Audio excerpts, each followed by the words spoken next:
Were, I guess, quarterback in high school and everything like that, defensive back. I guess when is this the first time you've returned kicks since you've been at Tennessee? And if so, how did you kind of learn how to do it? Um, I actually started returning kicks my senior year in high school, and almost took the first one back. One of my teammates got in the way, so um, I didn't score. But Yeah.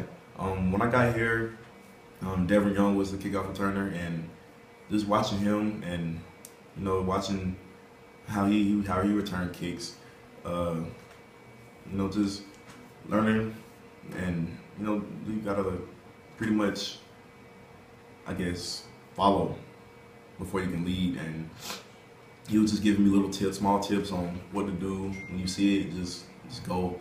And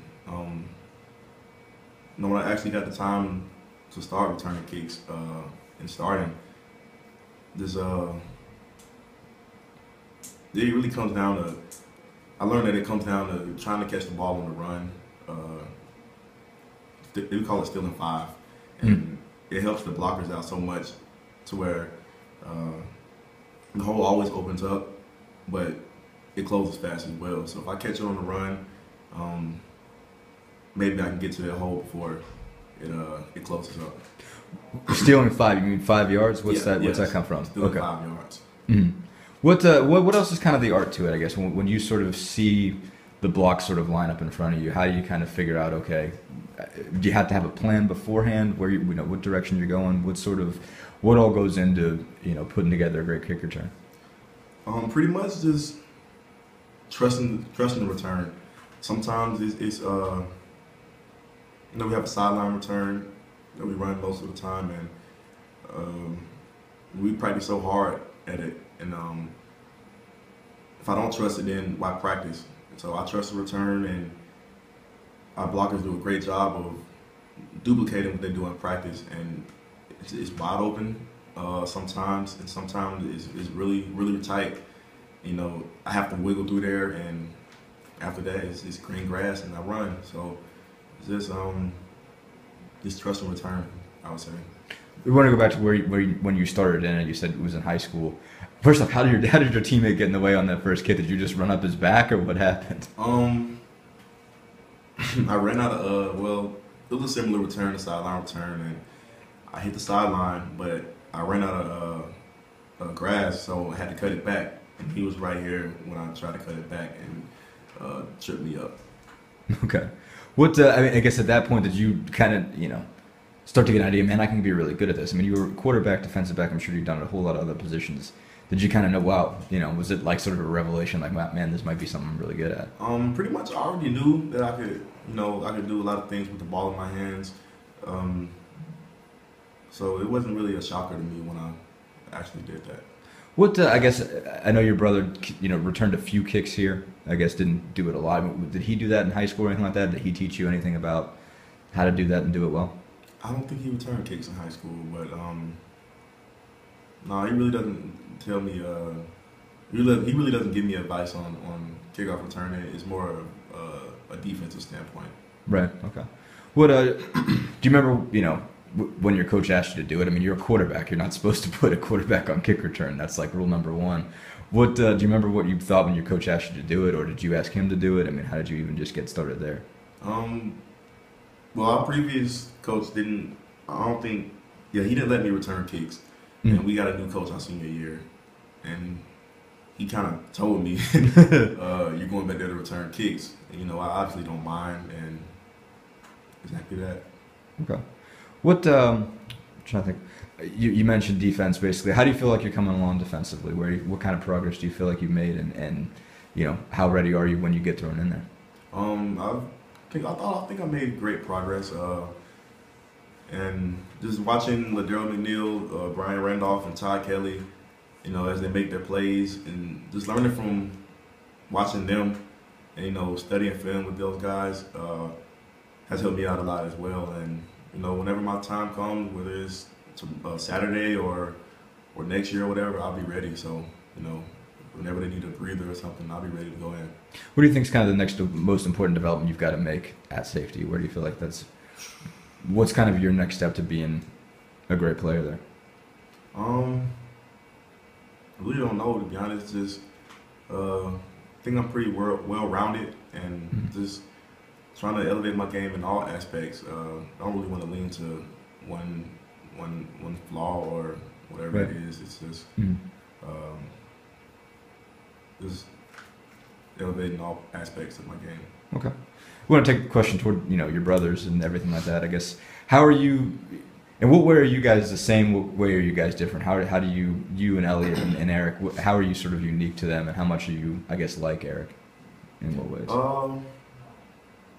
Personality wise, Eric kind of splits the calmer twin of mine into my outgoing self. So I would say that he's kind of like both of us. I'm outgoing and like to talk or whatever. And brother Elliot is kind of calm. Doesn't really go out his way to speak to people or anything. So I think Eric kind of gets both ends of the spectrum as far as personality and looks. I kind of have like Eric's, well, really my dad's facial features and eyes and stuff, and kind of his body type as well. And my mom and Elliot kind of favor in the face. And Eric has a body type as my twin. So it's, he's, like I said, like a personality, he's kind of favors between both of us. So how did you kind of become the more outgoing one? And have you just kind of been always comfortable with people, and where did that kind of come from? Actually, I was kind of, I won't call it shy, but I really didn't like to talk to people when I was younger.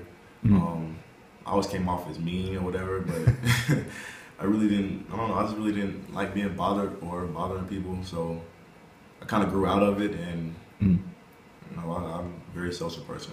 Was there any kind of, I guess, switch that flipped or anything like that? Was there anything that made you more comfortable with people, like anything you can remember, or was it just growing up? Yeah, it was just growing up, knowing that in life you had to talk to people, and no matter what kind of mood you're in, you really don't care. So either way it goes, you're gonna have to talk every day. So you might as well get used to it. I know you've had to answer a bunch of questions on this, but as far as Eric's concerned and what he went through with the cancer and everything, and now that he's beat it and he's back on the field, now that you've kind of had some time to sort of take that all in, what do you think the total effect was of that on you? Just, I imagine being that scared when you heard about it, but also sort of seeing him and the way he attacked it and the fact that he's gotten really beat it already. What do you think that sort of sum total effect was, on you and just the way you view life? Well, when I first heard it, I was definitely scared, knowing that cancer is a serious thing, and people die from it every day. I'm like, wow, this is my brother. Like, I didn't really believe it, and he called me and we talked a little bit. Asked him, was he all right? He said it was okay, and exactly that. When he said that, I knew he was good, and in the back of your mind, you're thinking like, is he really okay, or is he trying to make sure my twin and I just don't freak out or anything? And I called my mom, and she told me he was okay, everything was good. And I still had that thought in the back of my mind. So when I saw him, when I went home, I think like 2 weeks after his first chemo treatment, he was fine, and he was actually in a good mood. Kind of amped up, excited to see his brothers, and I was like, wow, is anything wrong with you for real? Like what's wrong with you, man? And he really didn't show any downsides of it. It kind of made him tired a little bit, but after I saw him that one time, I knew he would be all right, and he beat cancer and came back, and it's kind of motivating me to just live every day happy. Don't take anything for granted, and it can be taken from you like that. So just live every day like it's your last. What is it a wake up call that way in a weird way? That I would imagine. Like, did you look up at Eric as sort of like superhuman or anything like that? When he was older, and he was obviously kind of a star in high school and then here and everything like that. did you and Elliot kind of idolize him, and was it weird to just see a guy that's sort of maybe superhuman in your eyes, that he could be affected with it too? Pretty much. I kind of really just looked at him as my big brother, knowing him, all my life, just regular old Eric. But once he got here to his junior year, and my mom was telling me something about the draft, I'm like, Eric about to get drafted? Like, like, what are you talking about? And I was just going to New York with him for the draft, and I'm like, man, it's my brother that's making it happen, making all this happen. Like, I'm gonna be playing with him on Madden and stuff. And after, I looked at him until, like, as a big brother up until that point, and just knowing how he handled cancer. Now I look at him as a superhuman. How cool was it when he came back for that West Carolina game for you to take one back, and what's it been like for you in the year that he's sort of come back to have the kind of season you're having? The West Carolina game was kind of funny because I was definitely excited because my brother was there, but at the same time I wanted to keep my composure and just do my job on the field, not letting him distract me from doing what I needed to do. And